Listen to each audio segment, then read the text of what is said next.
तो प्रियंका गांधी और ज्योतिरादित्य सिंधिया आमने सामने हुए हैं और इस लड़ाई में ज्योतिरादित्य सिंधिया के बकायदा धागे खुले हैं, बकायदा धागे खुले हैं। यह मामला क्या है, सबसे पहले उस मामले पर चर्चा करते हैं। इस बात पर चर्चा करते हैं कि प्रियंका गांधी और ज्योतिरादित्य सिंधिया आखिरकार आमने सामने क्यों हुए, किस मामले पर हुए। दरअसल ज्योतिरादित्य सिंधिया जो है जबरन में बीच में आए थे। जब दो राष्ट्रीय स्तर के नेताओं की लड़ाई हो रही हो, उसमें आप बीच में घुसेंगे तो फिर पीसेंगे तो सही। और ज्योतिरादित्य सिंधिया भी राष्ट्रीय स्तर के नेता है, मान लेते हैं, लेकिन मध्य प्रदेश की धरती से जब से उन्होंने वो दोगलापन दिखाया, जब से उन्होंने कांग्रेस छोड़ी, फिर शुरू शुरू में तो खूब सराखों पर भाजपा ने बिठाया, उसके बाद में फिर धीरे धीरे जो उच्च कोटि का पद था, उच्च कोटि का मंत्रालय था, उसको छीना और अब जो मंत्रालय उन्हें मिला है लोगों को उनका नाम भी नहीं पता है। सही बात तो यह है। तो ये चीजें चलती है राजनीति में। कहीं ना कहीं ज्योतिरादित्य सिंधिया का जो कद है वो भाजपा में धीरे धीरे घटता जा रहा है। अब बात करते हैं कि प्रियंका गांधी और ज्योतिरादित्य सिंधिया जो है वो आपस में भिड़े क्यों, लड़े क्यों। दरअसल प्रियंका गांधी निर्मला सीतारमण के बजट पर तंज कस रही थी। उन्होंने कहा, प्रियंका गांधी ने, कि भैया कौन से ग्रह में रहती है पता नहीं निर्मला सीतारमण जी, कहां तो बेरोजगारी पहुंच गई, कहां महंगाई पहुंच गई। अब इसमें झूठ क्या था। महंगाई का जो आम आदमी पर वजन पड़ रहा है यह आम आदमी अच्छे से जानता है, और बेरोजगारी का आलम पूरे देश में क्या है यह नौजवान अच्छे से जानता है। प्रियंका गांधी ने जो बेरोजगारी वाली बात कही, जो महंगाई वाली बात कही, और निर्मला सीतारमण के बजट पर जो तंज कसा, वो ज्योतिरादित्य सिंधिया को शायद ठीक नहीं लगा। उसके बाद में ज्योतिरादित्य सिंधिया बोलते हैं कि हमारी जब से सरकार है, 2014 के पहले आप कहां थी, 2014 के पहले महंगाई कहां थी, 2014 के पहले तो दुनिया भर में महंगाई का ग्राफ बढ़ रहा था, और भारत का जो ग्राफ देखोगे तो वो तो और महंगाई की दर तेजी से बढ़ रही थी उस समय। ज्योतिरादित्य सिंधिया ने परसेंटेज पर उस पर बात की कि इतने परसेंट मोदी सरकार में कम हुई बेरोजगारी, कांग्रेस सरकार जब थी तो इतने परसेंट थी, महंगाई इतने परसेंट हमारी सरकार में कम हो गई, कांग्रेस सरकार थी तो इतने परसेंट से बढ़ रही थी महंगाई। अरे भाई, मूल मुद्दा यह है, ज्योतिरादित्य सिंधिया यहां पर बुरी तरीके से गिरे कि आप बाजार में दूध लेने कब गए थे, आप बाजार में दही लेने कब गए थे, आप बाजार में सब्जी लेने कब गए थे, आपने आपकी गाड़ी में पेट्रोल डलवाया होगा तो कभी काम करने वाले से पूछा है कि भाई क्या भाव मिल रहा है पेट्रोल पूरे देश के अंदर। आम आदमी परसेंटेज को नहीं समझता ना महाराज। आम आदमी समझता है कि उसको जो आप जीएसटी का हथौड़ा मार रहे हैं ऊपर से, वो जो जीएसटी की मार झेल रहा है आम आदमी, उसका आप सोचिए। कोई भी सामान यदि आप खरीदेंगे, मैं आपको बताता हूं, ये माइक है पीछे रखा है, ये माइक मैंने मान लीजिए 5,000 रुपए में खरीदा। अब इस पर 28% जीएसटी भी दूंगा मैं, 28% जीएसटी में इस पर दे रहा हूं, तो फिर जो मेरी कमाई हो रही है उस पर भी तो आप टैक्स लगा रहे हैं।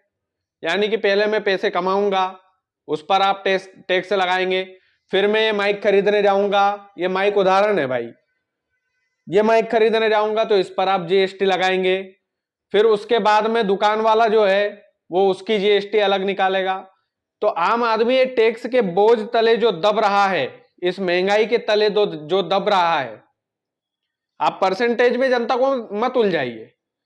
आप उसके घर में वो यदि दूध लेकर आ रहा है तो कितने रुपए में पड़ रहा है, इस पर आप जाइए, और उस आम आदमी की कमाई क्या है, उस आम आदमी की कितनी इनकम है, ये आप जानने की कोशिश कीजिए, और ये करना भी चाहिए। देखिए, मेन मुद्दा यह है, बेरोजगारी वाला मुद्दा प्रियंका गांधी ने उठाया, उसमें भी ज्योतिरादित्य सिंधिया ने परसेंटेज वाला मामला गिना दिया।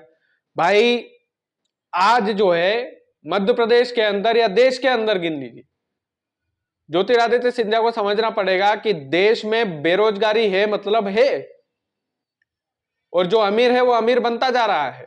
आप उस नौजवान से पूछिए जो घोटाले का शिकार होता है परीक्षाओं में, आपका मध्य प्रदेश एमपीपीएससी की परीक्षा ठीक से नहीं करवा पा रहा है, उस पर भी कई सारे लोग सवालिया निशान उठाने लगे हैं।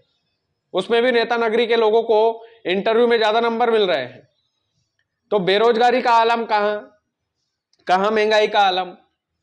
आप किसी भी वस्तु को उठाकर देख लीजिए, 2014 में 14 से पहले पेट्रोल डीजल का भाव क्या था, अब क्या है। 2014 से पहले ऑटोमोबाइल क्या था, जितने हम मोबाइल फोन लेते हैं, हालांकि इतना डिजिटल पहले हुआ नहीं था, अब क्या है।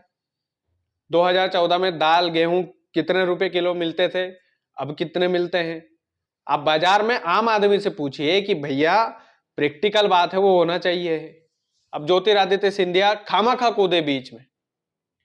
जब प्रियंका गांधी ने तंज कसा निर्मला सीतारमण पर, वित्त मंत्री पर, तो फिर आपको बीच में आने की आवश्यकता क्या थी। और फिर बीच में आए तो कुछ तथ्य की बात कर लेते। आप जनता को परसेंटेज में उलझा कर रह गए कि इतने परसेंट उस समय थी, इतने परसेंट अब इस समय है। कुछ तो ख्याल करते। क्योंकि क्या है कि जो लोग गाड़ी से नीचे उतर करके कभी धनिया लेने गए हो, कभी सब्जी लेने गए हो, कभी दूध दही लेने गए हो, तो उनको थोड़ा बाजार का, मार्केट का भाव पता हो कि भैया किराने का सामान कितना महंगा हो गया, सोयाबीन का तेल कितना महंगा हो गया। सोयाबीन के भाव आप बढ़ा नहीं रहे, किसान आंदोलन कर करके रह रहे हैं, उनकी फसलों का भाव बढ़ नहीं रहा। तो ये जो चीजें है, ये प्रैक्टिकल बातें करना चाहिए। और प्रैक्टिकल बातें राजनीति में आजकल कहीं ना कहीं खत्म हो गई है। परसेंटेज वाले जो नेता हैं, खास करके जो ज्योतिरादित्य सिंधिया ने परसेंटेज में उलझाने की कोशिश की है, इस बात का उन्हें ध्यान रखना चाहिए कि ये जो देश की जनता है, ये अब जागरूक हो चुकी है।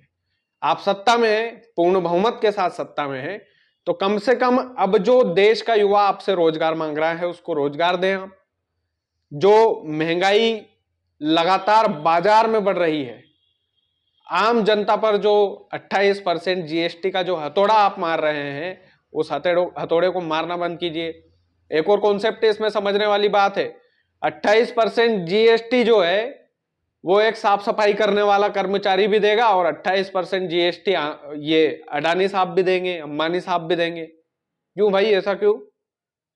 जब भाई सेम सेम जीएसटी हम सब पे कर रहे हैं, सभी देश के लोग 28% जीएसटी दे रहे हैं, तो फिर एक तरफा कमाई, एक तरफा टेंडर उनके क्यों मिल जाते हैं? उनको बड़े बड़े टेंडर, बड़े बड़े ठेके क्यों मिल जाते हैं?